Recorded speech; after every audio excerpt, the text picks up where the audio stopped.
जमीयत उलमा इस्लाम पे ने खुसूसी कमेटी के इजलास में आईनी अदालत के क़याम की मुखालफत कर दी। मुजव्वज़ा आईनी तरामीम से मुताल्लिक़ मुसव्विदा भी पेश कर दिया गया। रहनुमा पीपल्स पार्टी राजा परवेज़ अशरफ ने दावा किया कि मुज़ाकरात दुरुस्त समत की तरफ जा रहे हैं। MKM के रहनुमा फारूक सत्तार ने तीनों बड़ी जमातों पर ज़रूरत के तहत इस्लाहात की हिमायत और मुखालफत का इल्ज़ाम आयद कर दिया है। जमीयत उलमा इस्लाम पे ने खुसूसी कमेटी के इजलास में आईनी अदालत के क़याम की मुखालफत कर दी है। मुजव्वज़ा आईनी तरामीम से मुताल्लिक़ मुसव्विदा भी पेश कर दिया गया।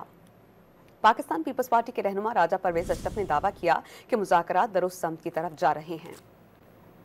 जब इस आईनी तरामीम पर खुसूसी कमेटी की दूसरी बैठक, जमीयत उलमा इस्लाम ने आईनी अदालत के क़याम की मुखालफत कर दी। मुजव्वज़ा आईनी तरामीम से मुताल्लिक़ मुसव्विदा इजलास में पेश कर दिया। सुप्रीम कोर्ट और दीगर अदालतों में मातहत मनाने की तजवीज़ दी। JUI के सेनेटर कामरान मुर्तज़ा ने मौक़िफ़ इख्तियार किया कि 100 और 150 केसेस के लिए नई अदालत का क़याम मुनासिब नहीं है। इस वक्त बुनियादी बात चल रही है कॉन्स्टिट्यूशनल कोर्ट के हवाले से चल रही है। कॉन्स्टिट्यूशनल कोर्ट, अब हमने जब ड्यूरिंग द मीटिंग हमने पूछा है कि टोटल कितने केस हैं, वो डाटा तो वो ज़रा चेक करवाइए, तो वो लेस देन 200 केसेस हैं, बल्कि 100 और 150 के दरमियान है वो केसेस जिसके लिए एक नई अदालत प्रपोज की जा रही है। हमारा कहना ये है कि 100 और 150 केसेस के लिए भले वो अगर आप कहें कि जी 20% टाइम खा जाती है, उसके लिए इतना बड़ा सेटअप बनाना जो है वो मुनासिब नहीं है।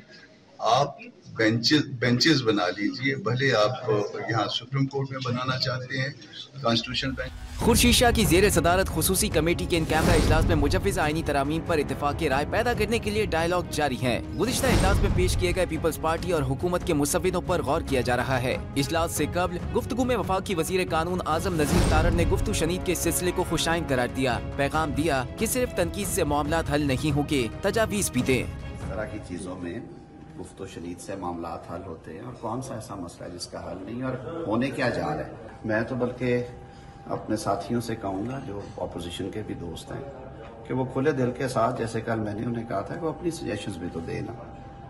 सिर्फ तनकीद करने से मामला हल नहीं होगा।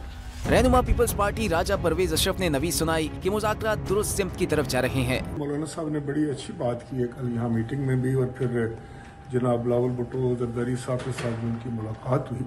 उन्होंने कहा कि हम आपस में दोनों ड्राफ्ट जो हैं उनको शेयर करेंगे और एक मुतफ़क़ा ड्राफ्ट पर देंगे। मैं समझता हूँ कि मामलात जो हैं वो राइट ट्रैक पर चढ़ गए हैं और पॉजिटिव उसकी जो है ना वो रखनी चाहिए उम्मीद।